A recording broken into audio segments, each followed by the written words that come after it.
Democracias liberais não existem se você não tem imprensa. Imprensa é uma instituição do Estado democrático de direito.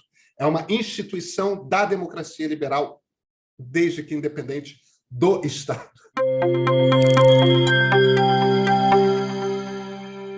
Boa noite a todos e todas que nos assistem pela plataforma Zoom e pelo Facebook. Estamos começando mais uma edição do Foro Inteligência. Eu sou Cristian Lente, editor da revista Inteligência e um dos curadores do Foro. O Foro Inteligência é fruto da parceria entre a Insight Comunicação e o BRICS Policy Center. É um espaço criado para pensar e explorar novas agendas e buscar soluções para desafios contemporâneos. Nossa proposta é lançar, a partir do Brasil, um olhar não convencional sobre temas da atualidade e manter ativo um canal de interlocução com países que formam os BRICS, China, Rússia, Índia e África do Sul. O tema de hoje à noite é o futuro da mídia convencional no Brasil. E para conversar sobre o assunto, contaremos com a presença de convidados muito especiais. Pedro Doria, jornalista e editor do canal Meio. Você conhece o Meio? Se não conhece, devia. E Cristina Tardáguila, diretora sênior de programas do International Center for Journalists e fundadora da agência Lupa. E também estão presentes aqui conosco, como sempre, felizmente, Márcio Scalércio, Paulo Esteves, curadores do Foro Inteligência e professores do Instituto de Relações Internacionais da PUC-Rio e pesquisadores do BRICS Policy Center. Meus amigos, esse tema de hoje, o futuro da mídia convencional no Brasil, é um tema realmente momentoso, é um tema crucial para a democracia. Eu não fico falando, enfim, antes dos convidados, não, mas assim, vou dar só uma palhinha, porque realmente é um tema absolutamente central. Porque a questão da mídia convencional ou da mídia não convencional diz respeito ao ponto central da teoria democrática, que é a questão da formulação da esfera pública. Desde o surgimento do Estado de Direito, aí, na virada do século XVIII para o XIX, a esfera pública, a ideia de que existe uma arena de livre debate nas democracias, as democracias elas não são paralíticas, elas são dinâmicas, elas foram se ampliando ao longo do tempo, mas é um ponto fundamental, porque você acredita que a democracia está intimamente ligada à ideia de racionalidade. A gente fica lembrando de autores aqui como Habermas, ou como John Stuart Mill. A gente pode pegar a teoria crítica, a gente pode pegar a teoria liberal, ou a própria teoria democrática, que bebe das duas fontes, mas o fato é que você não consegue qualificar ter democracia, ter o governo da maioria, ter um processo decisório pautado pela vontade da maioria, com respeito às minorias e com racionalidade, nesse próprio debate público, na formulação de políticas públicas, se você não tem uma esfera pública. A esfera pública é o lugar onde você tem a veiculação de informações, e de expressão das opiniões da sociedade civil, ou da população, de um modo geral. A gente tem a ideia de que você tem uma racionalidade intrínseca a esse debate. Essa racionalidade é dada pelo fato de que os formadores de opinião pública encontram canais através do qual essa opinião pública se exprime. Isso que a gente chama de mídia convencional. A mídia convencional começa com a imprensa, começa com a liberdade de imprensa, na verdade, a partir de meados do século XVIII na Inglaterra. Ela é um pilar do Estado de Direito, a gente pode chamar assim, através do qual a vontade do soberano, do povo, quer dizer, através da opinião pública se faz conhecer. E ela se desenvolveu no século XX, ela foi adiante, ela passou a contar também com o rádio, depois com televisão, mas de alguma maneira o que você tinha até agora é uma espécie de amplificação dessa esfera pública para um número cada vez maior de pessoas. Agora, cada vez que você tem uma inovação tecnológica, você tem uma mudança na forma de veicular essa opinião pública que tem um impacto na política.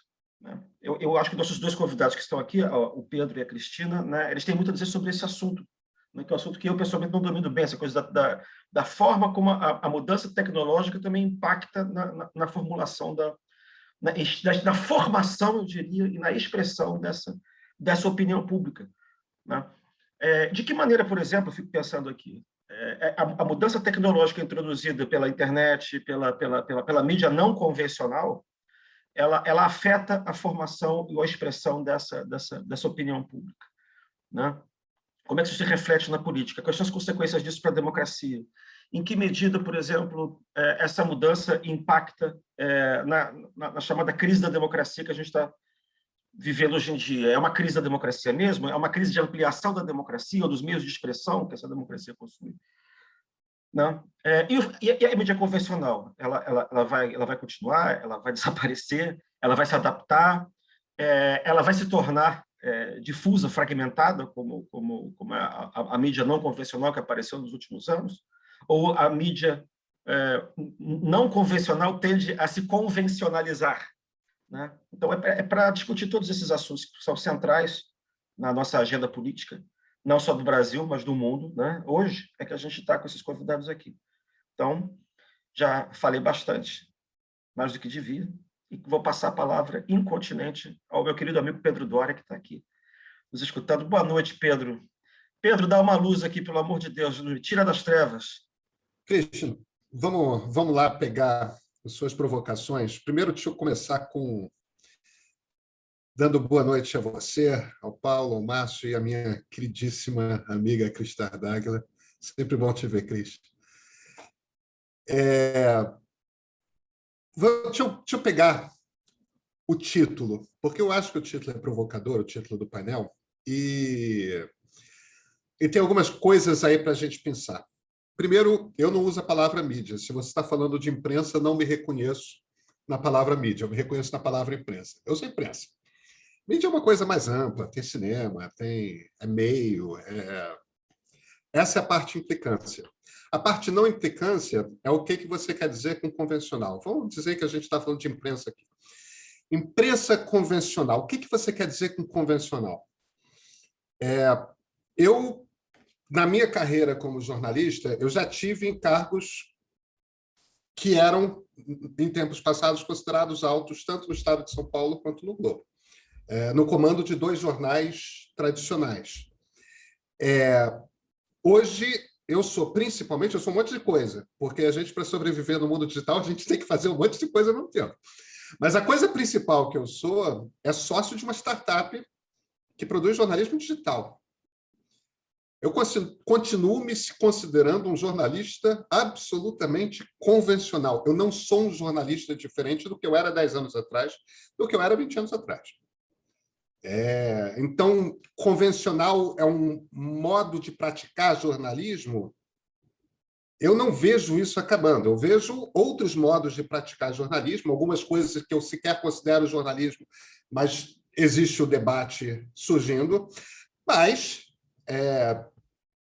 eu não acho que essa prática esteja para acabar, ou esteja perigo. Não, está se tornando mais diversa, está aparecendo em veículos diferentes, está tomando formas diferentes. A crise é quem provavelmente mais entende de fact-checking no Brasil. A gente não falava de fact-checking 10 anos atrás. Isso é uma forma nova de jornalismo absolutamente tradicional. Convencional, por outro lado, é o meio, ou seja, o papel, jornal em papel. Não é que vai acabar, vai acabar e vai acabar proximamente, porque o modelo de negócio é inviável, entendeu? Tem um bando de jornal por aí esperando completar 100 anos para começar a preparar seus poucos leitores de papel com a ideia de que o papel vai acabar. Por que o papel vai acabar? Porque o papel é caro.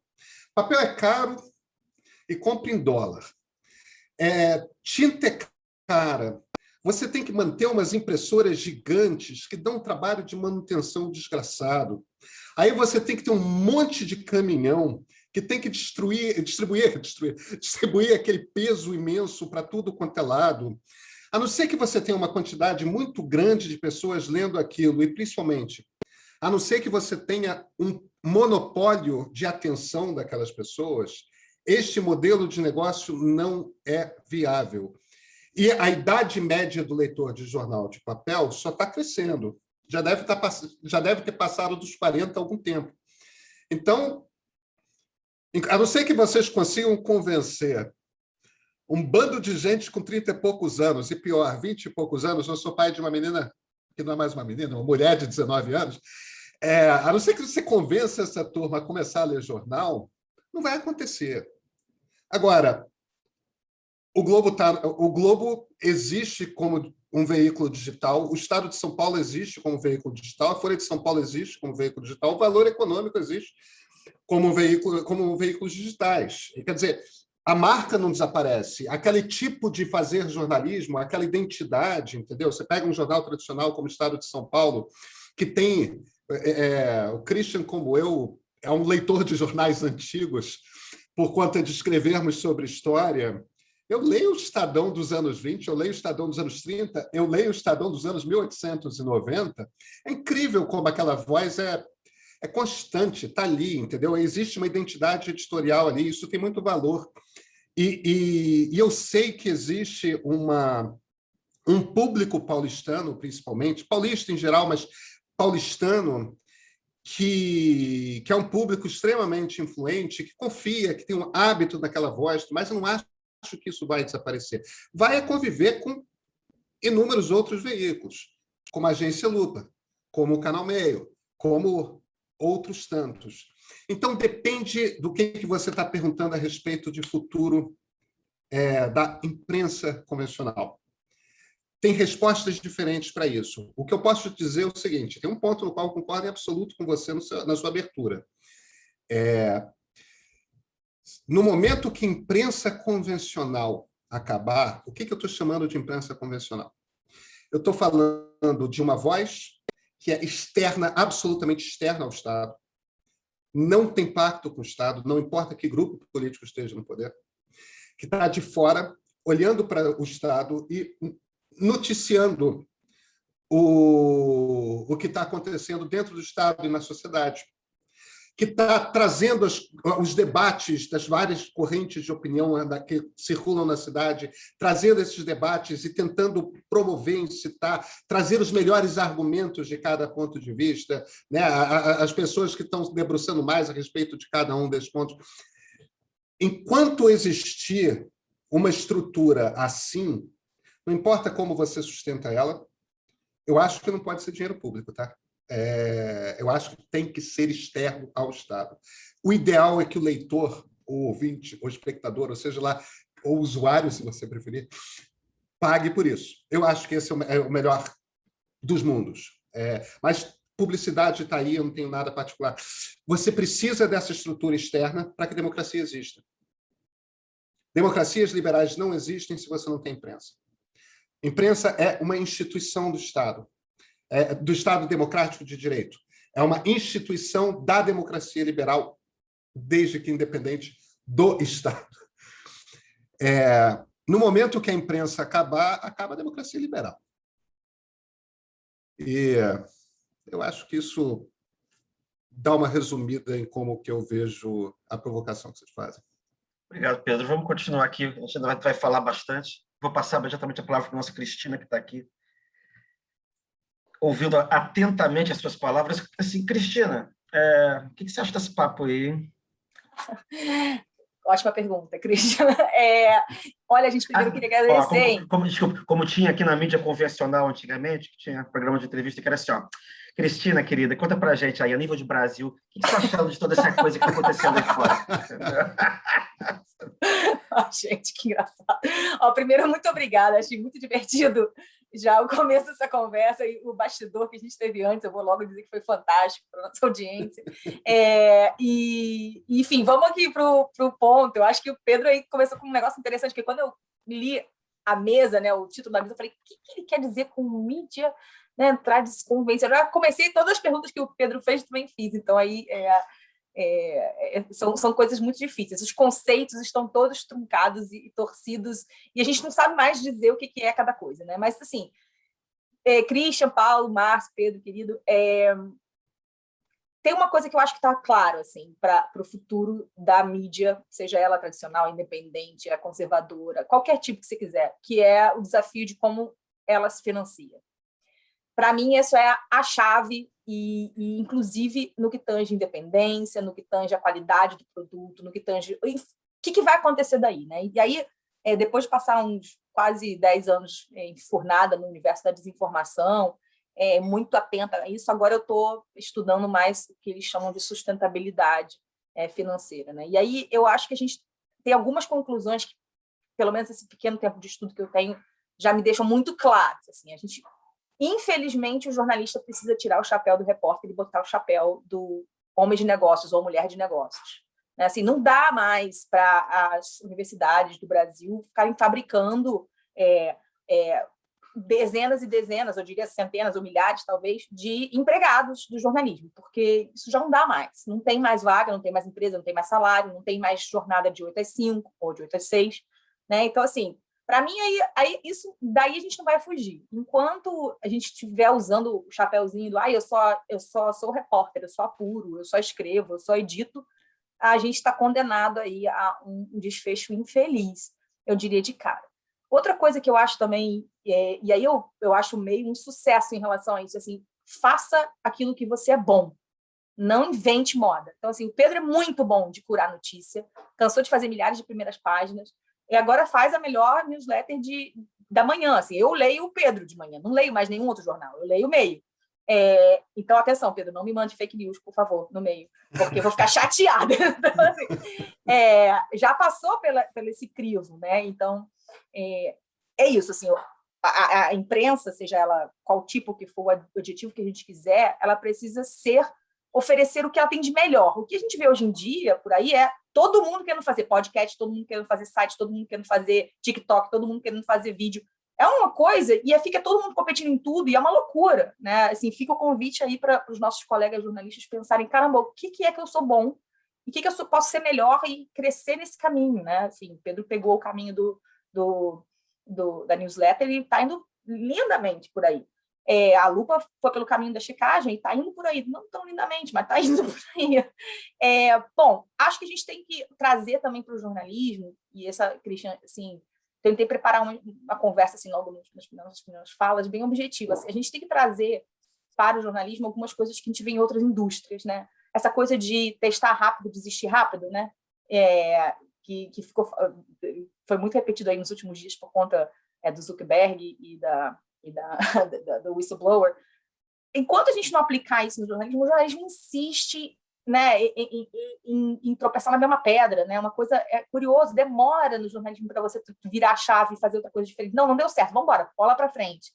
É como se fosse uma obsessão só pela tradição, pelo cliente estar esperando isso. Sei lá se o cliente está esperando isso, o cliente é outro. E acho que a gente precisa falar também de algumas coisas, voltando ao meu ponto, né, da sustentabilidade. Eu concordo, assino embaixo aí da ideia de que não pode ter Estado pagando, né, e aí a gente já elimina da nossa lista de possíveis financiadores todos os estados em todos os seus níveis. Mas eu queria também que a gente debatesse muito, e isso acontece muito pouco, que é o financiamento que vem das Big Techs. Eu acho, assim, esse para mim, é o grande novo desafio a ser enfrentado em termos de financiamento e sustentabilidade, porque conta nas mãos os veículos de comunicação do Brasil que não recebem ou nunca receberam nada, nem do Facebook, do Google, nem do WhatsApp. O Pedro, eu já sei. Né? Então, assim, isso é de lascar, porque se há um tempo atrás a gente achava feio, né, e achava que sacrificava a nossa independência editorial, ter um anúncio, sei lá, do governo da Paraíba, por exemplo, agora a gente acha ok ter um programão bancado pelas grandes Big Techs.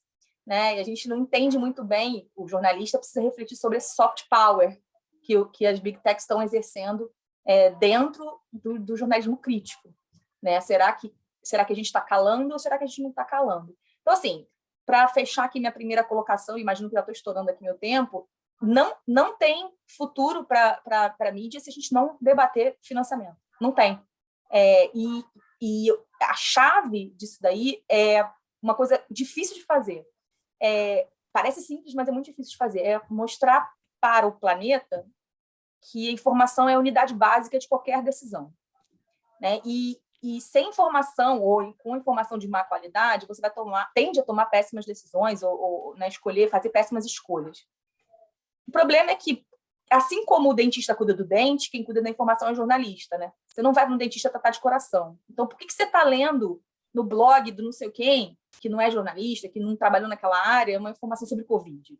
Né? Então, assim, é explicar isso. Olha, quem trabalha com informação pública é o jornalista. E ele merece ganhar para fazer isso. Começa por daí. Ótimo, obrigado, Cristina. Eu estava pensando aqui nessa... Vou confessar, não fui eu que fiz esse título, não, tá? É que botei esse título. Mas eu achei que ficou legal o título, porque ele, justamente como ele fica muito abrangente e fica muito solto, ele permite várias interpretações diferentes, permite abordar a questão, o fenômeno de diversos ângulos. Né? Eu posso até fazer uma provocação aqui, antes de passar a palavra para os meus colegas, para o Márcio e para o Paulo, é assim. Bom, alguém poderia dizer que os jornais tradicionais, né, antigamente, sempre receberam algum dinheiro, de alguma maneira, com dinheiro de... É isso que alguém falou aqui, anúncio de jornal, enfim, anúncio do governo. Né? Inclusive, quando o atual governo, eu acho que também o governo do PT também tinha... Bom, eu não sei, eu ouço dizer que tem uma imprensa subvencionada desde Campos Salles. Tá?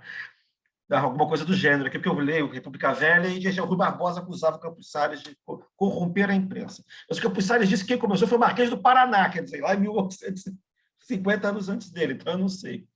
Então, o dinheiro vem de algum lugar. Aí tem essa primeira pergunta. A segunda pergunta, que eu vou deixando no ar também aqui, é a seguinte, acho que a gente está falando, acho que isso apareceu na fala do Pedro e da Cristina, assim, eu acho que a gente está falando do reflexo na mídia, ou especificamente na imprensa, de uma transformação tecnológica que mudou as formas de trabalho, mas quebrou também um certo monopólio corporativo, não só da imprensa, como da profissão de jornalista, isso eu estou querendo dizer. Porque, sei lá, isso aqui supostamente pode ser um evento de jornalista, eu não sou jornalista, estou aqui fingindo que sou o William Bonner. Tá? Quer dizer, eu não tenho informação nenhuma nisso. Sei lá, a filha do Pedro, que tem 19 anos, ou mais nova ainda, não sei, pode ter um canal do YouTube, ela não é atriz, ela não é... Quer dizer, você teve uma difusão, uma democratização do conhecimento, né? Eu acho até engraçado, aí eu já vou fazer a última provocação que eu vou fazer, esse negócio de que temos que democratizar a mídia. A tecnologia já democratizou tudo. Você pode ver quem você quiser, quem quiser ficar comentando notícia de jornal no YouTube, pode ficar comentando. Entendeu? E eu acho que esse é um dos problemas. Aparentemente, você não tem o check, né, de quem tem a qualidade, quem não tem, quem tá dando informação correta, quem não está. Né? Então, assim, todo mundo pode ser ator, todo mundo pode ter seu canal de televisão, todo mundo pode ter sua coluna de jornal no Facebook, né? ou sei lá, uma coluninha no Twitter. E a questão é como é que você consegue, na minha cabeça, como é que a democracia consegue funcionar nesse contexto de democratização. E aí eu fico pensando, tirando da fala de vocês um pouco, que talvez acabe havendo um mecanismo autorregulatório, que por decurso de prazo, acabe funcionando, ou acabe depurando, ou acabe servindo para reproduzir nos meios novos aquilo que já existe nos meios, antes do advento dessa tecnologia. Né? Não sei, estou aqui, chutando. Márcio, é a sua vez de chutar. Vamos lá? Obrigado, Christian. Primeiro, agradecer aí as pessoas, né, pela presença e começou a se conversar como é que se mantém os órgãos de imprensa, né? Como é que a gente financia isso. Não era essa questão que tinha me chegado à mente antes de vir para essa conversa.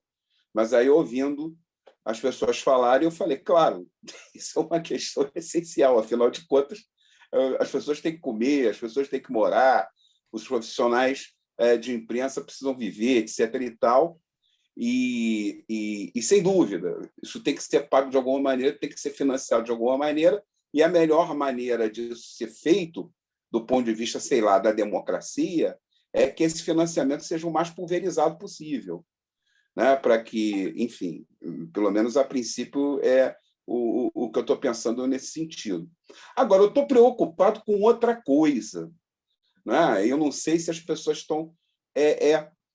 veja bem, os instrumentos de comunicação modernos, vamos chamar de mídias mesmo, eu vou chamar de mídias mesmo, e vou incluir aí os veículos de informação, eles pegaram a onda tecnológica e produziram o seguinte fenômeno. Você não tem só pessoas hoje em dia, pessoas comuns, que não são jornalistas, que não são formadoras de opinião, que não são celebridades, que não são nenhuma coisa desse tipo.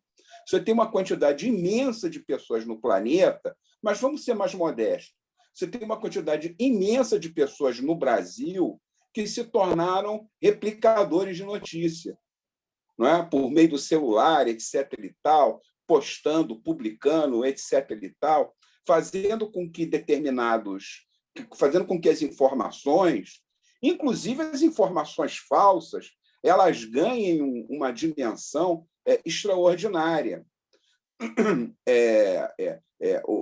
Eu queria uma reflexão sobre esse ponto, se é que tem sentido, né? Uma outra questão que eu levantaria é que isso eu percebi há uns anos atrás, quando eu comecei a usar mais a imprensa virtual. Muitos sites faziam perguntas do tipo: quais são os meus assuntos favoritos? Né?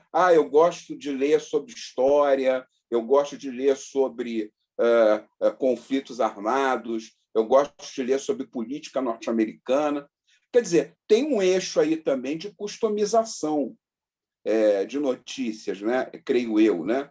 De estabelecer nichos de organização de informação, como as as antigas revistas especializadas, talvez, né?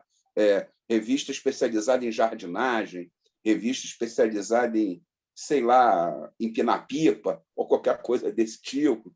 Eu acho que tem uma linha nessa direção aí também da customização. Aí eu queria saber o que vocês pensam sobre esse assunto. O terceiro ponto é o seguinte, uma coisa que o Dória levantou. Vocês são jornalistas, vocês sabem disso melhor do que eu.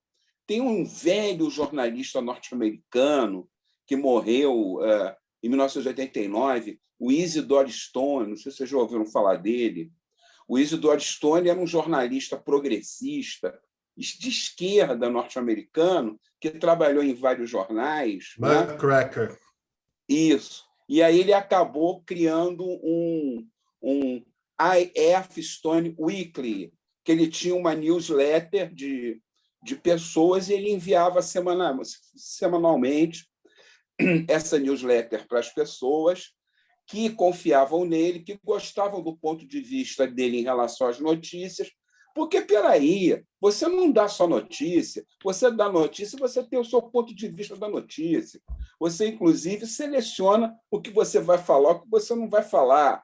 A própria Globo ficou, sei lá, 4 dias ignorando aquela coisa lá das offshores do ministro da Economia, por exemplo. Falava sobre tudo, falava da topada do Zuckerberg no modem, que botou tudo fora do ar, falou do acidente de bicicleta que aconteceu ali no elevado Paulo de Fronten no ano passado, mas disso não falava. Quer dizer, você seleciona as notícias, né? Quer dizer, inclusive e é isso que eu quero chegar. Você seleciona também as notícias que você prefere que seja verdade, né? Quer dizer, não é verdade, mas você prefere que seja verdade e você propagandeia, você reproduz isso de uma maneira maciça.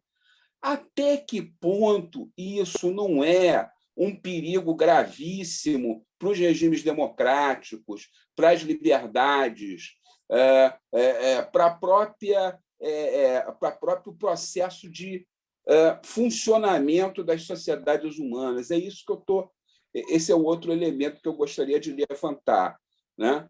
Quer dizer, até que ponto essas ferramentas de mídia contemporâneas, numa maneira agigantada, não pode produzir um efeito similar àquele que os nazistas produziram nos anos 30, no momento em que eles sabiam, como ninguém, fazer o uso das mídias à época mais modernas, o rádio e o cinema, para passar os seus projetos nefastos.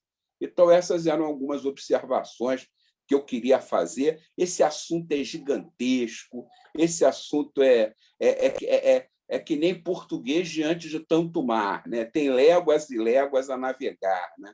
Então, são as questões que eu queria levantar aí para vocês. Obrigado. Valeu, Márcio. Paulo, bem-vindo de volta ao Brasil, essa terra maravilhosa, feliz, democrática, alegre. Não é? Bem-vindo de volta essa terra, fantástico. Né? Obrigado, boa noite. Boa noite, Pedro, boa noite, Cristina, boa noite a todos e todas. Eu queria começar pegando essa questão da financiarização, perdão. Eu vou chegar na financiarização, na verdade. Mas pegando a questão do financiamento, e tentando imaginar as consequências dos modelos de financiamento correntes também, né? Porque a gente está muito preocupado com o financiamento do Estado, financiamento público, né, que é o financiamento que as empresas, que as grandes corporações de comunicação, no geral, pelo menos no Brasil, sempre se apoiaram. E é essa que o Bolsonaro fica batendo no peito, né? Estou quebrando a Globo, estou quebrando a Abril, estou quebrando... Enfim. Mas a gente se esquece de olhar também para as outras formas contemporâneas de financiamento, né? Eu queria pedir para vocês explorarem um pouco isso, né? Que não são necessariamente, não tem necessariamente um financiamento. E aí, Cristina, me desculpa se eu estiver equivocado na compreensão do que você falou. Eu acho que elas não têm um financiamento direto das Big Techs, mas elas têm um financiamento via plataformas das Big Techs. Eu não sei se você está falando a mesma coisa. Existem programas. A Cristina estava se referindo a programas específicos que Facebook, Google e outras têm de financiar projetos, e às vezes é um bom dinheiro, tá? Okay. Dentro da imprensa, das empresas jornalísticas. Ok. Não, eu estou pensando na coisa da monetização do canal do YouTube, por exemplo. Não, Paulo. São programas assim, existem aceleradoras que são criadas pelo Google, pelo Facebook. Eles estão jorrando dinheiro na imprensa local. Né, para tentar equilibrar aquela briga que a gente viu estourar na Austrália, né? Então, assim, a gente destrói vocês aqui, mas a gente ajuda vocês com um dinheirinho ali. É por aí. Entendi. Pois esse eu estou pensando no outro, eu estou pensando no menorzinho, né? Que é o que todo mundo, de alguma maneira, está aberto a quase todo mundo, né? Quase todo mundo, não é todo mundo. Mas é a ideia de monetização através das plataformas YouTube, Facebook, etc. e tal. E até que ponto isso não gera um determinado modelo de comunicação, eu não vou chamar isso de jornalismo, um modelo de comunicação que é deletério para a própria, que é um problema para a própria democracia, que é uma forma de comunicação que, quanto mais absurdo você comunicar, maior vai ser a sua rentabilidade no final, maior vai ser a sua remuneração no final. Então, você tem um modelo de negócio que é um modelo de negócio que fortalece e que, de alguma maneira, enfim, bota água no moinho, né? Dos exageros, de posições absurdas, etc. e tal. Então, acho que essa era a primeira coisa que eu ia pedir para vocês explorarem, né? Em que medida esse modelo, que é um modelo de competição brutal, em que todo mundo é empreendedor de si mesmo, né? No final das contas, esse modelo não vai desgastando a própria democracia, né? Acho que essa é a primeira pergunta. A segunda questão, que vem daí também, é em que medida esse modelo, e aí, Pedro, pegando a tua primeira questão, né, a imprensa livre contra o Estado, né, que é um pilar da democracia. Mas em que medida essa forma, e aí eu não vou usar o termo nem imprensa, nem jornalismo, mas essa forma de comunicação, essas formas de comunicação, elas não estão erodindo a democracia por dentro, porque a democracia supõe ela supõe que exista algo que é compartilhado por esse demos. E esse algo que é compartilhado pelo demos, para alguns autores, eu estou pensando aqui claramente em Hannah Arendt, por exemplo, para alguns autores é senso comum. E o problema todo é que o que a gente não encontra hoje é senso comum. Hoje a gente vive a situação bizarra. Eu abri o Twitter hoje, depois de muito tempo, eu vivi a situação bizarra de ficar pensando, será que eu estou olhando para uma fake news da fake news? Ou seja, estavam acusando os bolsomínios de acreditarem numa manchete do Washington Post. Eu falei, não, ninguém é tão imbecil. Ninguém é tão imbecil para acreditar num negócio desses, né? Então, será que é a fake news da fake news? Assim, os caras estão imbecilizando ainda mais os outros, né? Enfim, eu já não sei mais. Mas essa sensação de irrealidade é a demonstração ou é a evidência de que nós estamos perdendo isso que a gente chamava até então de senso comum, né? Aquilo que é absurdo e aquilo que não é absurdo, porque hoje em dia, eu olhando para essas fontes de comunicação, tudo passa a ser possível. Então, o absurdo deixou de existir, né? O absurdo está plenamente entronizado, né? Então, o segundo elemento que eu queria pedir para vocês explorarem um pouco é essa eventual, se isso faz sentido, pensar na eventual erosão do senso comum e da nossa capacidade de atribuir valor aos eventos.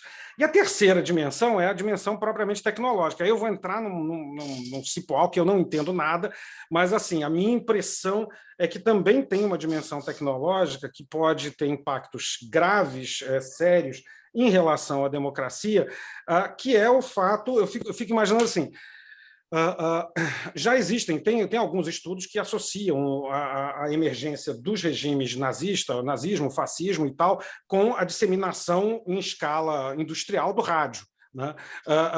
Eu fico imaginando em que medida não é possível pensar também a emergência de determinados movimentos autoritários com um tipo de comunicação como a que está se difundindo, hoje, né? Ou nessas plataformas que a gente está usando hoje. Então, essa era uma outra questão que não sei se vocês poderiam tocar. Eu vou parar por aqui. Tem mais uma que se a gente tiver ocasião de ter uma segunda rodada, eu volto nela. Obrigado, Pedro. Obrigado, Cristina. Acho que o Pedro e a Cristina já tem bastante matéria sobre a qual dissertar. Tá. Vou devolver a bola para o Pedro. Estou até angustiada aqui de tanta... Vai sair 3 teses de mestrado daqui, Pedro Duarte. E você, e a Cris, e o Christian, que me conhecem bastante, sabem que eu não tenho qualquer competência para fazer uma tese de mestrado, quanto mais uma de doutorado. Não apoiado, é que você não tentou ainda. Nem vou tentar. Você conhece o ESP? Você conhece o... Tá certo, Christian, tá certo. Vamos lá, deixa eu pegar algumas coisas. Primeiro, eu conheci, até alguns anos atrás, bastante por dentro, números de grande imprensa. Tá?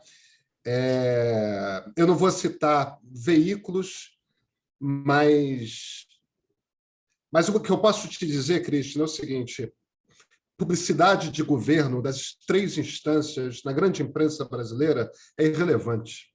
É tipo 1% ou menos, às vezes, do que os veículos fazem com publicidade. Onde que publicidade de governo é muito relevante e sempre fez muita diferença? Na imprensa regional. E quando eu falo de imprensa regional, eu não estou falando só dos jornais, não. Estou falando das emissoras de televisão, das emissoras de rádio e tal. Ali, dinheiro de governo de Estado, dinheiro de prefeitura, faz uma diferença considerável em se o veículo termina no azul ou no vermelho o mês. Isso anos atrás. Hoje, então, a coisa é muito pior. Mas quando você ouve de um presidente da República, e o Bolsonaro não é o primeiro a fazer essa demagogia, não, tá? Vou quebrar a Globo, vou quebrar a Folha de São Paulo, o Estadão. Não passa de demagogia. Esse dinheiro não faz cócegas se você tirar todo... E cara, eu te falo mais. Eu, no meio, já tive num determinado momento, que tomar a decisão de se a gente aceitava ou não publicidade de um governo estadual, e a gente decidiu não aceitar. Era absolutamente legítimo, era fazer publicidade de políticas públicas de saúde, entendeu? Mas só da possibilidade de o que o Twitter ia começar a falar sobre está aceitando o dinheiro do governador fulano, cara, tipo... E não vale a dor de cabeça. O dinheiro, a gente é pequeno, esse dinheiro faz diferença. É que você não pode... O que faz a sua empresa sobreviver a longo prazo, se o seu negócio é jornalismo, é credibilidade. Eu não vou vender isso, entendeu? E eu sei que vai ter um custo. Esse é o primeiro ponto. O segundo ponto que eu queria fazer, e vocês todos falaram um pouco dessa coisa, a gente tem que entender o que a internet fez. A internet jogou a zero o preço de reprodução de informação e jogou a zero o preço de distribuição de informação. O modelo de negócio da imprensa era baseado nesses dois controles. Você ter uma gráfica ou uma antena de rádio com uma concessão, ou uma antena de televisão com uma concessão, era um troço tão caro que uma quantidade muito pequena de indivíduos, na verdade, grupos econômicos, conseguia ter. Então, você ter o controle, essa barreira de entrada, te dava, em essência, não monopólio, mas um acesso privilegiado e raro à atenção das pessoas. Isso era uma máquina de fazer dinheiro. No momento que a internet entra, o jogo econômico muda num nível radical.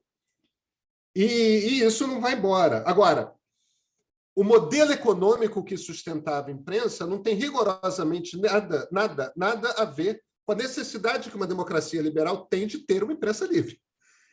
Isso não concordo. Pedro, deixa eu só te fazer uma pergunta.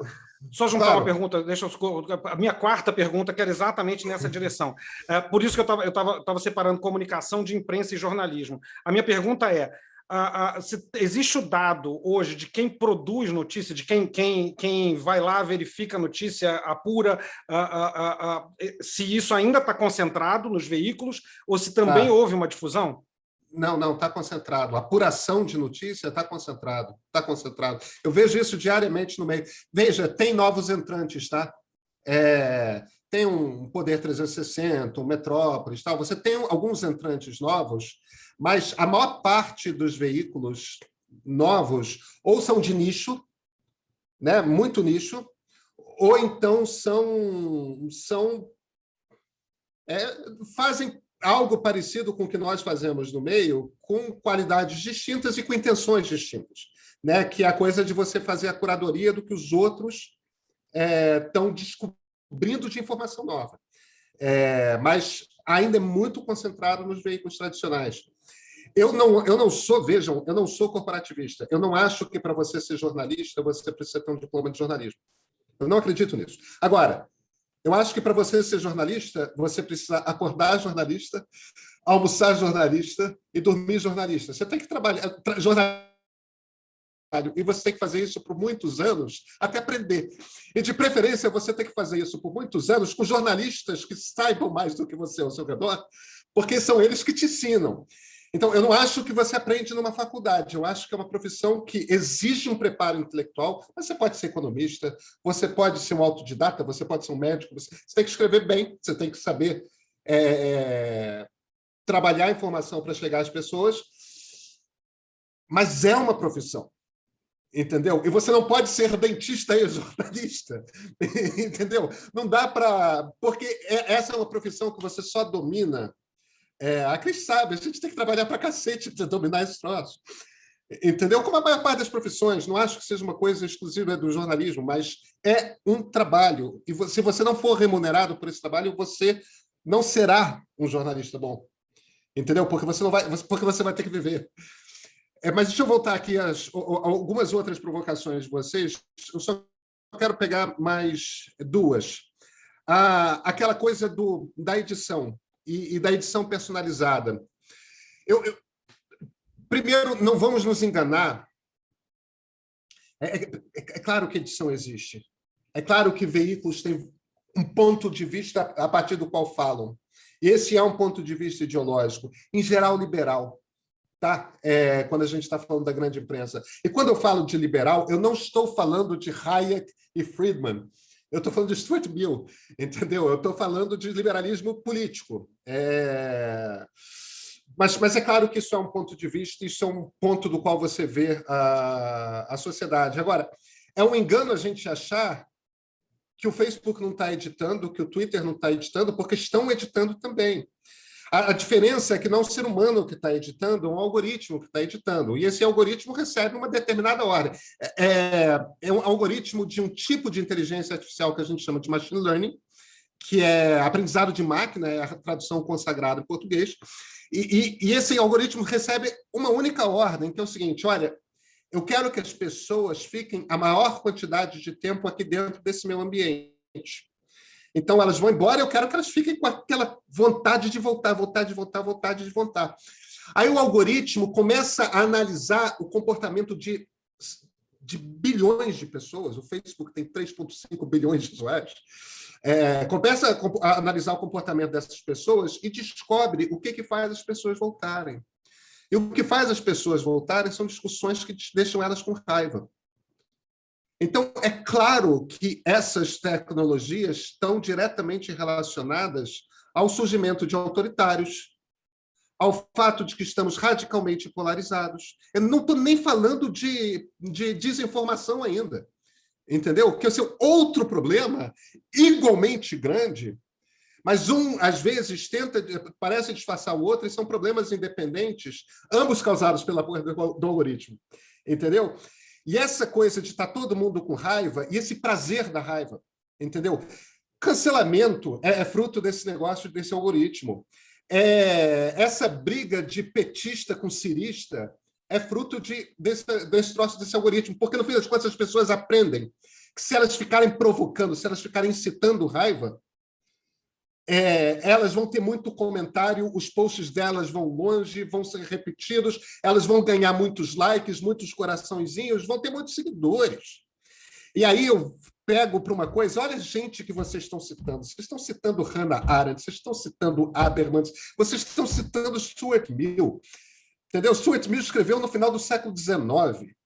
Entendeu? Ele falava de liberdade de imprensa e liberdade de expressão como duas liberdades diferentes, porque uma coisa era você imprimir e mandar para as pessoas. Isso quer dizer que demorava dias e meses para alguém pegar um texto seu e ler, e a pessoa ficava ali refletindo, tudo mais, aí respondia. Era um debate muito lento.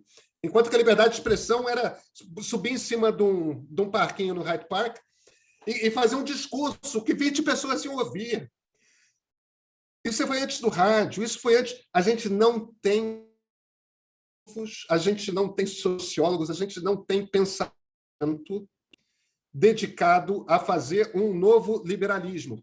Entendeu? O que o Habermas fez, o que a Hannah Arendt fez, o que o Mill fez, repensar esse liberalismo, sempre falando de liberalismo político, sempre pensando em democracia liberal. Entendeu? Repensar o que é esse ambiente da sociedade aberta, para o tipo de tecnologia de comunicação que nós temos. Não somos eu e a Cris que vamos fazer, não somos nós jornalistas que vamos fazer isso, são vocês que vão fazer. E ninguém está fazendo isso. Entendeu? Ninguém está fazendo isso direito e está fazendo uma falta. Vou puxar daqui, então. Vai lá. Assina embaixo. Outro dia eu estava conversando com uns amigos e a gente chegou à conclusão de que, assim como não se faz rock como antigamente, que era o que puxou a conversa, né? Assim, não tem, a gente está tendo uma crise horrorosa no Brasil, a gente tem a pandemia, a gente tem toda a crise política, e até onde eu estou vendo, não tem nenhuma produção artística como a gente via nos anos 80, e meus amigos dizem que eu estou ficando velha, e eu concordo. Mas, assim, como não está se fazendo arte, também não se está fazendo pensamento. Né? Assim, há alguns expoentes, há pessoas interessantes, algumas, inclusive, escrevendo em jornais, mas assim, não dá tempo para pensar na velocidade do Twitter. Né? E isso, para mim, está sendo... e daí a importância de encontros assim, que a gente bate um papo e acaba tendo boas ideias. Paulo e Márcio, eu anotei aqui algumas coisas que eu queria comentar. Primeiro, para o Márcio, eu gostei muito dessa coisa que você fala sobre a bolha e a home já editada, e o Pedro comentou agora. Para mim, ali já era bolha.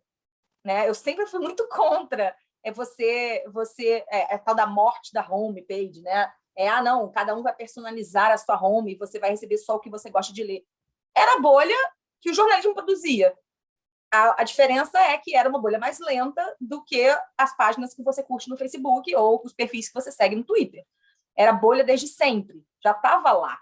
E isso mostrou que fez sucesso dentro do jornalismo. Eu não sei qual foi o ovo ou a galinha que veio primeiro aí, né? O jornalismo imitando as redes ou as redes imitando esse jornalismo de edição de home. Assim, isso, para mim, era um problema lá atrás. Você lhe pergunta se a gente está diante de algum risco com as redes sociais e as novas mídias, algum risco democrático. Assim, falei isso hoje de manhã, numa conversa que eu tive com a Fabíola Cidral lá na UOL, que era só do fato da gente se perguntar isso é porque tem. Porque se a gente não fica perguntando se 2 mais 2 é mesmo 4. Né? Assim, onde tem fumaça, tem fogo, é claro que tem risco. E aí você vê o que foi a whistleblower, aí, os detalhes que ela contou, e que, enfim, quem trabalha com verificação já sabe disso há muito tempo, de como a lógica do Vale do Silício ela está sendo mal aplicada, ou às vezes não aplicada, em outras partes do mundo, e as bombas estão estourando. Ela cita especificamente a Etiópia, várias vezes ela fala, o Facebook não faz moderação de conteúdo nas diversas línguas da Etiópia. Eu acho que não faz moderação de conteúdo quase nada em português. Né? Então, assim, é um problemão, é claro que tem risco. Assim, é meio bobeira a gente achar que óbvio que eu sou super fã das redes, e é democratizante, e o palco público está aí, todo mundo pode escrever, tem 0 custo de entrada. Mas, bicho, ou a gente decide aqui como é que melhora isso, ou vai ficar um perigo muito grande para todo mundo. Paulo, novas formas de financiamento. Achei esse para mim é um debate que eu gosto demais. E, bom, assim, a coisa mais nova que eu ouvi falar e que eu estou apostando algumas fichas nisso daí, como até teste AB, NFT. Não sei quantos de vocês sabem o que é isso, Non-Fungible Token, uma espécie de arquivo digital, estou simplificando muito, que você negocia com Bitcoin. Né? Então, assim, é um maravilhoso mundo novo, os checadores já estão vendendo, já houve diversas vendas, houve diversas vendas por um mercado que não é conhecido, ou seja, não é que a lupa está vendendo para o amigo, não é isso. Houve vendas, a gente fez uma rodada de vendas para Taiwan, para a Espanha, para os Estados Unidos e para o Brasil. Todos venderam, estão vendendo, e esse é um caminho interessante, assim, um mercado que vai tratar de aguçar um tipo de apoio diferente, né? Tem o colecionador, eu vou comprar uma foto ou uma reportagem porque eu quero colecionar. Tem o cara que quer investir, olha, essa foto hoje vale nada, mas amanhã vai valer milhões. Então, eu vou guardar isso para mim.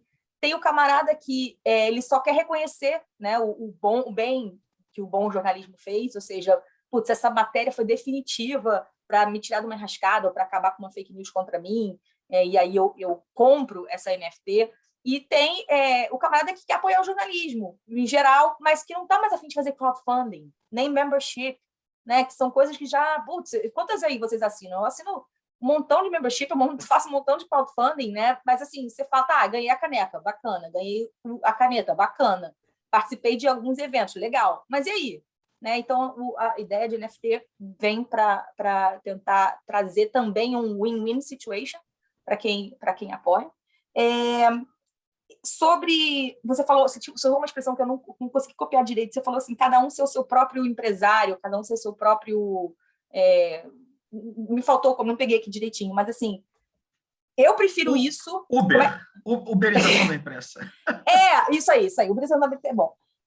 Mas assim, eu prefiro isso, Paulo, a uberização da imprensa, do que o monopólio. Né? E a gente viu o que acontece quando o monopólio... Essa segunda-feira, foi segunda ou terça, sei lá, o blackout do Facebook. O que acontece quando eu tenho um monopólio? Né? O negócio para de funcionar e aí todo mundo... Né? O mundo perde bilhões e eu não falo com a minha mãe e eu não consigo apurar direito porque os meus canais não estão funcionando. Então, assim, eu gosto da ideia de pulverizar quem faz notícia e onde publica. Eu gosto. Claro que aí vai exigir uma parte grande de educação, né? Você saber ensinar para as pessoas e para as crianças que estão vindo por aí, olha, notícia é assim, assim, assim, assado. Não tem isso. Então, tem a parte toda de educação midiática, que é muito parte da coisa que eu venho dizendo desde 2017, pelo menos. E, por fim, o último ponto, Paulo, que eu tinha notado aqui, você pergunta se, claro, um pouco conectando com o que o Márcio falou, né, da emergência de regimes autoritários, e se as mídias podem ser responsáveis por isso. Bom, Pedro que faz livro de história, não sei, mas assim, regimes autoritários sempre estiveram por aí, né? Esse risco sempre teve presente. Eu gosto muito, imagino que todos vocês já leram aí o Engenheiros do Caos e esse conceito de tecnopopulistas. Para mim, isso faz tanto sentido. Não é mais o indivíduo, seja ele mulher ou homem, seja ele de qualquer país, de qualquer língua, de qualquer religião, de qualquer cultura, que usa as redes para se manter no poder. E não tem nenhum medo aí de atropelar a reputação, de falar mentira, né, de usar o algoritmo de forma truncada, de pagar um Cambridge Analytica da vida. Então, assim, a coisa sempre esteve lá, só foi turbinada, né, por uma possibilidade de redes. E aí a gente vai passar, assim, e eu já deixo aqui um assunto que eu gosto muito, não sei nem se dá tempo, Christian, que a gente vai parar, como é que resolve isso, né, a tal da regulação, regulamentação, o que a gente faz, se dá para fazer, se não dá para fazer, que eu acho que é o próximo assunto aí do Brasil, tendo em vista a eleição de 22. Pode ser o nosso próximo assunto aqui também agora. Esse é um ponto até que eu queria comentar mesmo, que eu queria levantar. Porque eu estava pensando assim, parece um pouco implícita a ideia de que, de alguma maneira, isso vai acabar tendo uma autorregulação, em alguma medida. Né, que você vai ter uma espécie de joio do trigo. O que eu acho mais engraçado de tudo, nessa história inteira, é o papo da democratização da mídia. Eu fico lembrando do nosso mestre aqui, comum, que era o Vanderlei Guilherme dos Santos, né? E ele tinha uma posição muito original sobre muita coisa. E aí, quando ele falava de reforma agrária, ele dizia assim, que reforma agrária? Que a gente tem 5% da população morando no campo. Agora, você tem que pensar em reforma urbana, né? Porque não tem. Quer dizer, é um assunto que a velocidade das mutações teriam transformado, né? E eu não sei se também a questão da democratização da mídia também não é uma dessas questões. E se um dos problemas que a gente está atravessando hoje não passa exatamente pelo fato de que houve uma democratização da mídia, no sentido não só de produzir programas, mas de veicular informações. Assim, democratização aqui que eu estou querendo dizer no sentido tocquevilleano, né? Assim, todo mundo passou a poder ter acesso, nesse sentido, no sentido de acesso de produção individual, né? Então, você tem já no tempo do governo do PT, você começava a ter os blogs, né, que chamavam, na época, de blog sujo, né, que também tinham a esquerda, que produziam informação para o lado de lá, muitos diziam que era, enfim, tinha algumas críticas a respeito da forma como era feito, e agora passou a ter também do lado direito, né? Eu não sei se... Quer dizer, aí eu acho que tem um problema dessa democratização, no sentido da massificação da possibilidade de produzir informação política, principalmente, né? E esse é o primeiro ponto. E o segundo é se vocês acham que vai precisar de uma regulação muito específica para esse meio.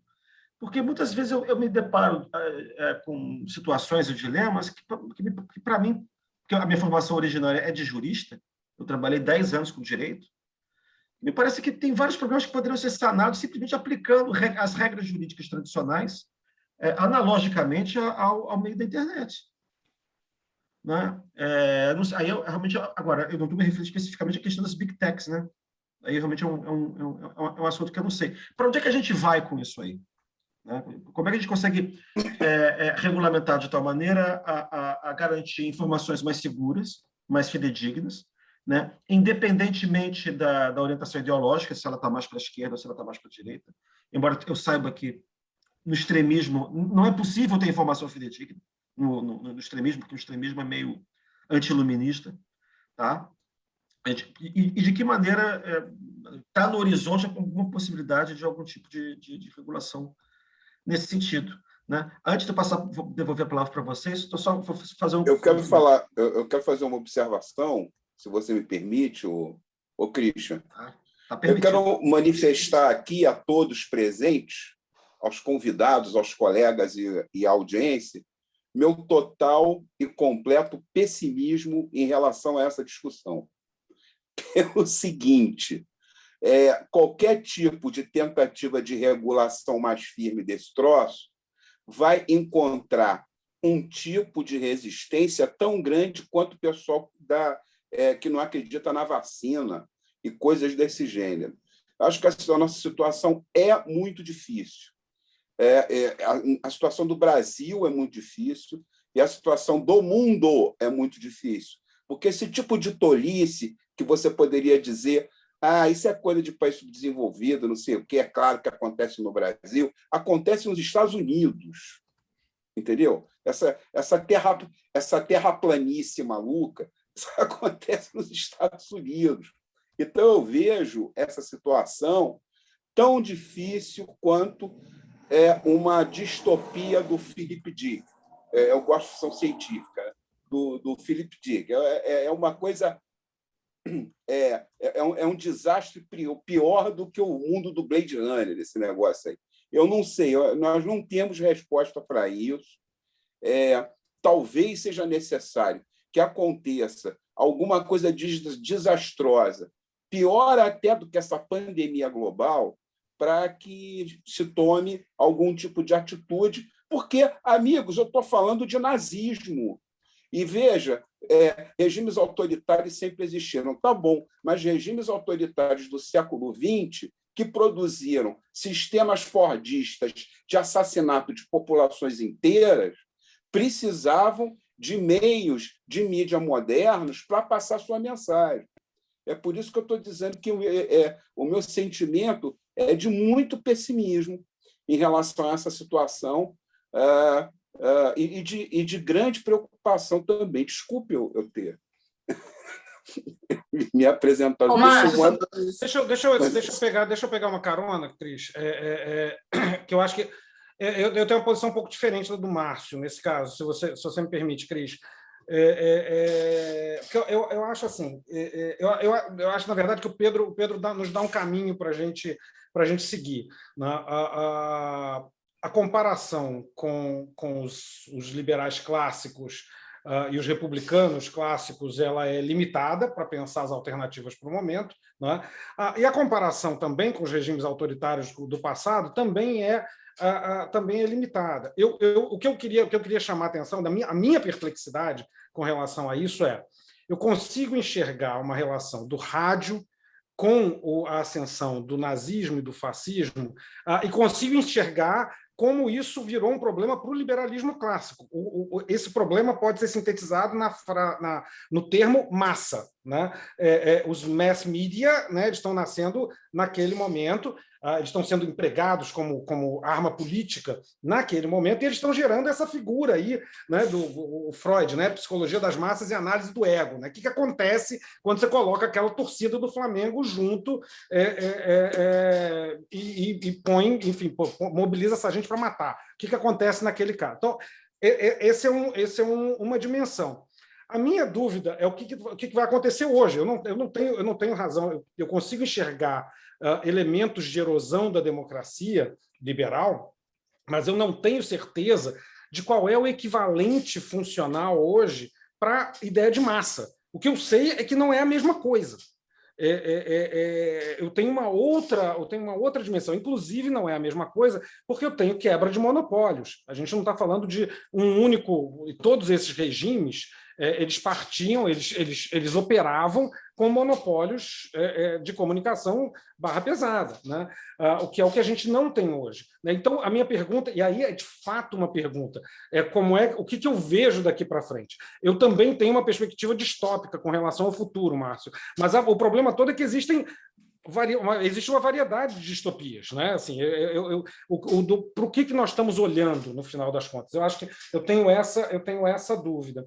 E Cris, uma outra quando eu falei da coisa do empreendedorismo, era um pouco também na chave que o Pedro levanta. Tá? Eu estou pegando a provocação do Pedro e tentando responder. Como é que eu penso essa contemporaneidade? Né? Uma das pessoas que tem pensado essa contemporaneidade, ela tem chamado a atenção para o fato de que isso que a gente chama de neoliberalismo, primeiro, está muito distante, conforme o Pedro chamou a atenção. Está muito distante do Hayek, está muito distante do Mises, é uma outra coisa. Existem neoliberalismos, no plural, é um processo absolutamente dinâmico, mas ele tem uma questão em comum, ele tem um ponto-chave, que é a difusão da racionalidade econômica para todas as esferas da atuação humana, para todas as esferas da nossa vida, né? E, no caso específico do trabalho, do mundo do trabalho, essa racionalidade aparece na figura do empreendedor,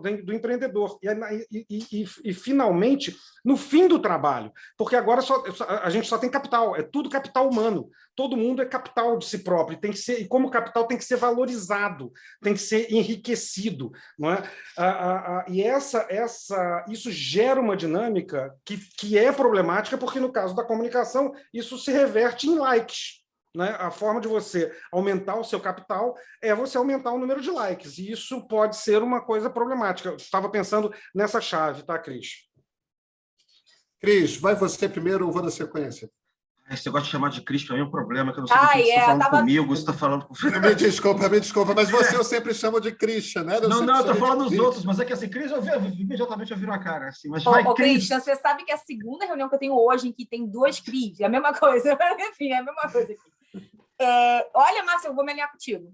Sou pessimista da coisa da regulação, regulamentação, mas... vou te dizer que eu dei alguns passinhos para trás, depois dessa semana aí, dessa ida da Francis no Senado americano, que eu entendi o seguinte, que eu sou radicalmente contra qualquer tipo de regulamentação que tenha a ver com desinformação, e depois eu posso explicar por isso, sobre por que eu sou tão contra.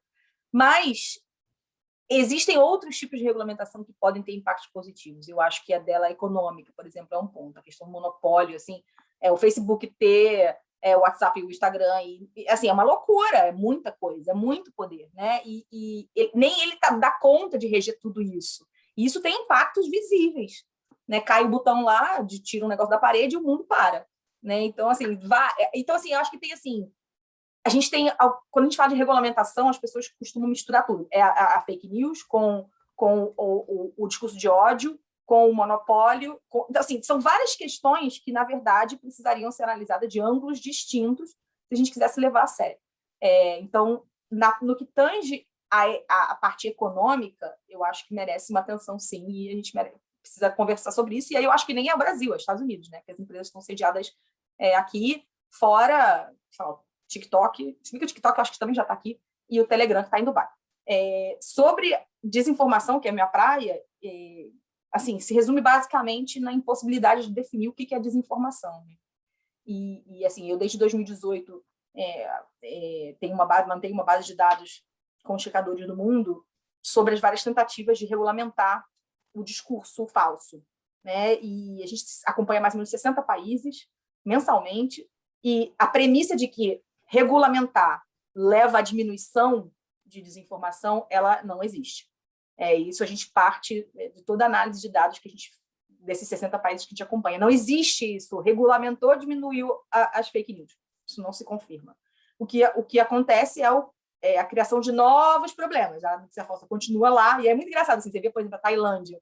A Tailândia montou praticamente um Minority Report. Tem lá uma sala com milhares de computadores e uns 30 caras fazendo uma observação de rede o tempo todo, e cada vez que eles emitem um relatório, o número de fake news flagrados é maior. Eu falo, mas peraí, então não está funcionando o negócio, né? Porque era para ter diminuindo, né? Para mim não funciona. E aí a gente cria a loucura da limitação da liberdade de expressão óbvia, suspensão de internet. A Índia, Caxemira, fica lá 1/3 do ano sem internet, porque está em crise, então é melhor cortar a internet, corta o fiozinho. Depois a gente vê prisão. As mães do WhatsApp na Indonésia foram parar na cadeia. Assim, você imagina, assim, gente, se começar a aprender quem dispara fake news, não vai ficar ninguém lá de fora, né? Porque e aí você tem que medir o dolo. Então, assim, quando eu não entendo nada de justiça, Christian, você tem um passado aí, você pode me ajudar, mas assim, se você não tem um conceito definido, você não consegue escrever uma lei. Se você não consegue medir o dolo, é mais difícil ainda, né? Então, essa é a minha ideia. Sou pessimista. Passo para o Pedro. Eu sou pessimista a curto prazo, mas eu sou muito otimista a longo prazo. Eu não acredito na distopia, não. Eu acho que ali na frente, vocês conseguem imaginar um sujeito bom de voz, bom de retórica, bom mesmo de rádio, usando o poder do rádio nesse momento para liderar as massas e chegar à presidência da República no Brasil ou em qualquer país? 65! Lacerda 65! Vocês não conseguem imaginar isso acontecer, né? Aliás, o Lacerda, o Cristiano, não sei se você sabe, não passou de governador da Guanabara. E isso é importante pelo seguinte: em 1965, eu estou tentando lembrar quem ganhou a eleição em 1965, não estou conseguindo. Engraçado, eu sabia essas coisas de cor. Mas quem ganhou a eleição foi o... era o Flecha Livre. Não, não teve eleição em 65. Foi o Negrão de Lima, não teve. Não foi? Não teve eleição em 65. Mas o Negrão de Lima se elegeu em algum momento aí. Não, mas eu não estava falando do estado da Guanabara, eu estava falando do Brasil mesmo, da presidência. Isso. O ponto aqui com o rádio era o seguinte: esse troço, esse domínio que o rádio teve, essa capacidade que o rádio teve de mover as massas, durou 10 anos. Gente. Entendeu? Depois passou. Aquela coisa, jornalista como a gente vive estudando o raio do debate Nixon-Kennedy em 1960, que quem ouviu no rádio o debate achou que tinha dado empate, quem assistiu na televisão achou que tinha sido lavada do Kennedy, e a diferença é que o Nixon não se tocava do poder de televisão, o Kennedy se tocava. O Kennedy foi barbeado, foi descansado, o Nixon veio de vários eventos, estava cansado, estava com olheira e estava com aquela... Ele tinha uma barba muito espessa, né? Então estava com aquela sombra no rosto de 7 horas da noite, 8 horas da noite. E é verdade... Até que tem uma hora, vocês conseguem imaginar um Collor, porque sabe fazer publicidade na televisão bem pra cacete, de repente surgir do nada e bater tudo quanto é grande político brasileiro de uma era? Isso é inimaginável de acontecer, porque o cara domina a televisão. Agora, Bolsonaro fez isso dominando a internet. Esse troço daqui a 20 anos não vai existir. Entendeu? Não importa qual é a realidade, por um motivo muito simples. As pessoas aprendem a lidar com o meio. As pessoas aprendem a lidar. Diga. Deixa eu te interromper aqui um minutinho, que eu acho que, cara, você pegou uma ideia que eu queria muito estudar, e eu acho que a gente tem um ponto aí, que é assim, o que foi feito no WhatsApp em 18 não será feito no WhatsApp em 22. Claro. E assim, a maior prova para mim foi outro dia o áudio do Bolsonaro falando com os caminhoneiros, né? Os caminhoneiros já não acreditavam que era o próprio Bolsonaro. Então, assim, é muito interessante. O Brasil aprendeu que tem notícias falsas no WhatsApp, né? O que não quer dizer... Só para não perder a oportunidade, gente, vocês estão falando assim, durou 10 anos só. Só durou 10 anos. Foram só dos anos 30 aos anos, ao final dos anos... Meio dos anos 30, meio dos anos 40. Pera um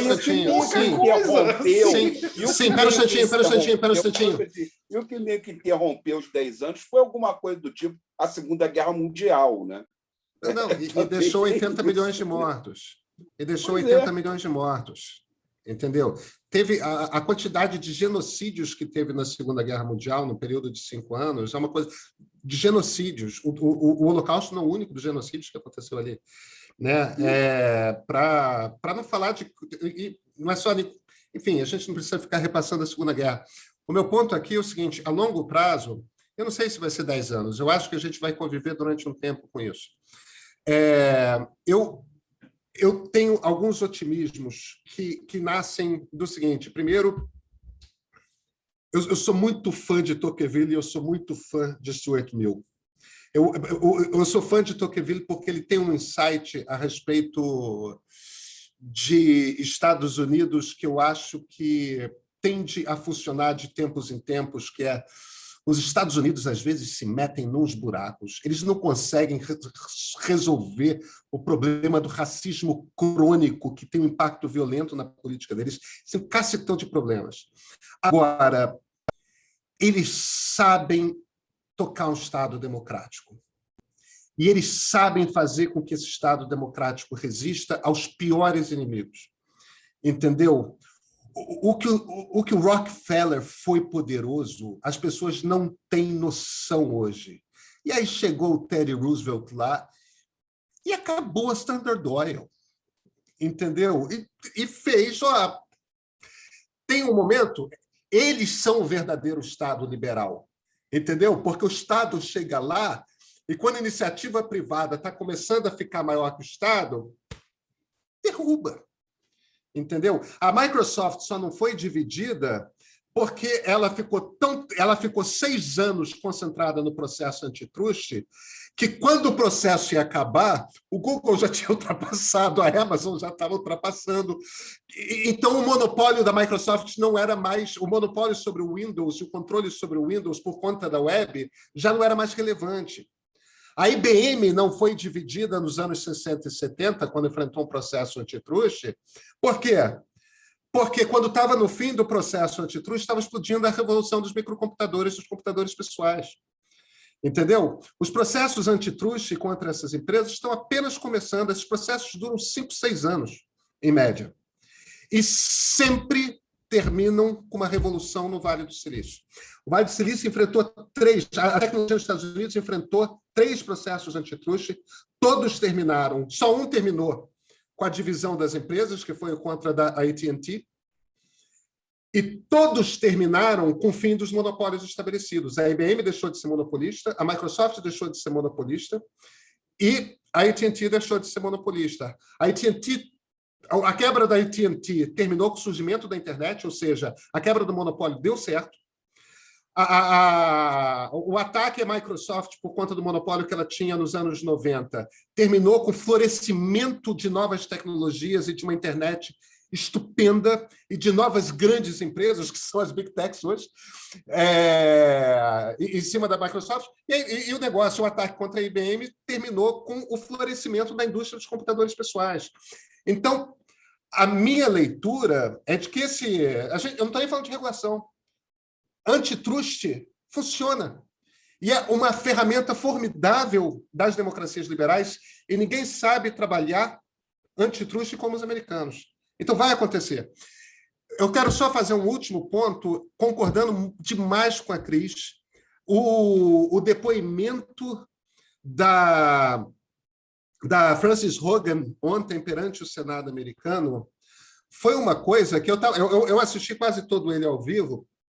Num determinado momento, eu comecei... Gente, e aí tudo quanto é comentarista de televisão começou a fazer o mesmo comentário. A primeira eleição americana que eu cobri, eu sou vacinado por política americana, sempre li sobre e tal, e a primeira eleição que eu cobri foi a eleição Bush versus Gore. E desde então eu acompanho sempre, ou como repórter, ou como analista, mas eu estou sempre em cima da coisa. Há muito tempo eu não via uma reunião de comitê de Senado ou de Câmara dos Deputados, no caso foi de Senado, em que republicanos e democratas estavam na mesma linha. Estavam ali nos mesmos pontos, acompanhando tudo mais. Qual é o problema? O que aconteceu ali que é mágico? O que aconteceu ali é o seguinte: os democratas têm um problema com o Facebook, os republicanos têm um problema com o Facebook, só que os problemas não são mesmo.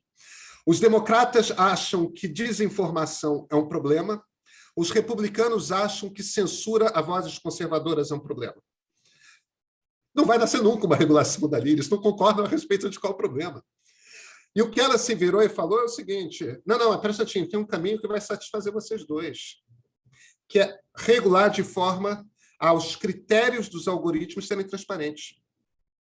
Se o critério do algoritmo, como que o algoritmo seleciona o que você está vendo, é claro para você, por que você está vendo esse post e não outro? Por que aquele seu post foi impulsionado e foi longe e atingiu milhões de pessoas e aquele seu outro só chegou a 10 amigos seus que vão na sua página no Facebook? Se o algoritmo for transparente, toda esse troço acaba. Entendeu? Os republicanos vão ver onde existe viés contra vozes conservadoras, se eles acham que existe. Vai ser confirmado porque a transparência vai indicar. Os democratas vão ver onde que desinformação é impulsionada e atinge milhões de pessoas, porque o problema não é ter desinformação. O problema é que isso trouxe uma máquina de levar desinformação a milhões de pessoas. Então, pela primeira vez, eu vi no campo da regulação um caminho. Eu escrevo sobre esse troço há muito tempo. Eu nunca tinha lido alguém descrever com tanta clareza um caminho para a regulação. Isso não quer dizer que escrever a lei vai ser simples, não, tá? Mas existe um caminho. Gente, União Europeia e Congresso americano e o sistema de justiça americano estão 100% debruçadas em cima desse problema das Big Tech. Essas são empresas que valem na casa de $1 trilhão. Antes de 2015, só a Aramco, que é a estatal saudita de petróleo, valia $1 trilhão no mercado financeiro. Agora são 3 empresas rumo a 5, todas Big Techs. Essas empresas são muito poderosas, mas democracias estáveis sabem lidar com isso. Estamos passando por uma crise do liberalismo, não acho que vai ser tão feio quanto foi no tempo do fascismo, mas a gente está passando por uma crise do liberalismo, e eu sempre ressaltando, liberalismo no sentido, o sobrenome de democracia.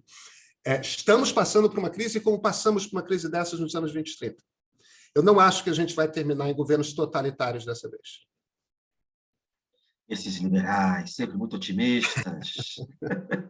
Não, eu acho que você tem um ponto aqui. A gente está caminhando para o final, né? Porque, enfim, todo mundo tem que jantar ou dar de comer para os filhos ou para os cachorros, né, nessa hora.